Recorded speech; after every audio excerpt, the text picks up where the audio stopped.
বন্ধুরা, আজ আমি বাইন মাছ রান্না করব বাঁধাকপি দিয়ে। আপনারা যারা বাইন মাছ খান না তারা চিংড়ি মাছ দিয়েও এই রেসিপিটি রান্না করতে পারেন। তো প্রথমেই আমি মাছগুলো ভালো করে ভেজে নিলাম। কড়াইয়ে দিয়ে দিলাম তেল। তেল গরম হয়ে গিয়েছে, এবার দিয়ে দিলাম জিরা ফোড়ন। এবার দিয়ে দিব পেঁয়াজ। আমরা দুটো পেঁয়াজ একটু মোটা মোটা করে কেটে নিয়েছি। একটু নাড়াচাড়া করে নিব। এরপর দিয়ে দিব আলুগুলো আমরা একটু চৌকো করে কেটে নিয়েছি। একটু দিয়ে দিলাম লবণ, হলুদের গুঁড়ো। এবার আলু আর পেঁয়াজ একটু সময় ধরে আমরা লাল করে ভেজে নিব। এরপর দিয়ে দিব বাঁধাকপি। বন্ধুরা, শীতের সময় বাজারে সুন্দর সুন্দর বাঁধাকপি পাওয়া যায়। বাঁধাকপি দিয়ে বিভিন্ন রকম রেসিপি রান্না করা যায়। এর আগে আমি ঘন্ট রান্না করে দেখিয়েছিলাম। এবার দিয়ে দিলাম একটু লবণ, হলুদ আর দুটো কাঁচামরিচ।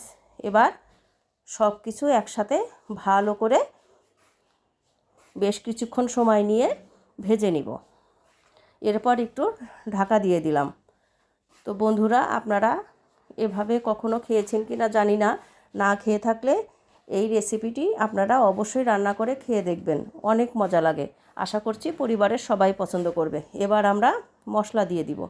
একটা বাটিতে আমি সামান্য একটু জলের সাথে পরিমাণ মতো লবণ, হলুদের গুঁড়ো, মরিচের গুঁড়ো, সাথে 1.5 চা চামচ পেঁয়াজ বাটা, 1 চা চামচ রসুন বাটা, জিরা বাটা, সাথে 1/2 চা চামচ আদা বাটা, দুটো কাঁচামরিচ আর একটু সরিষার তেল দিয়ে মিক্সড করে রেখেছিলাম। এবার মশলাটা দিয়ে আমরা একটু হালকা চুলা ছোট করে ভালো করে কষিয়ে নিব।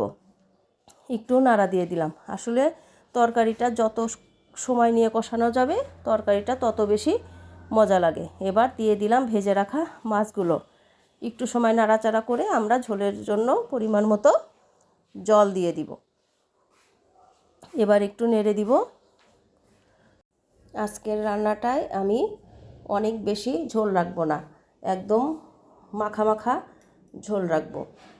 বন্ধুরা, আর একটু সময় আমরা জ্বালিয়ে নিব। আপনারা অবশ্যই এভাবে রান্না করে খাবেন। এবার আমরা দিয়ে দিব একটু গরম মশলার গুঁড়ো। তো বন্ধুরা, আমার রান্না হয়ে গিয়েছে। এখন আমরা নামিয়ে নিব। বন্ধুরা, আপনারা সবাই ভালো থাকবেন, সুস্থ থাকবেন। আজকের মতো এ পর্যন্তই।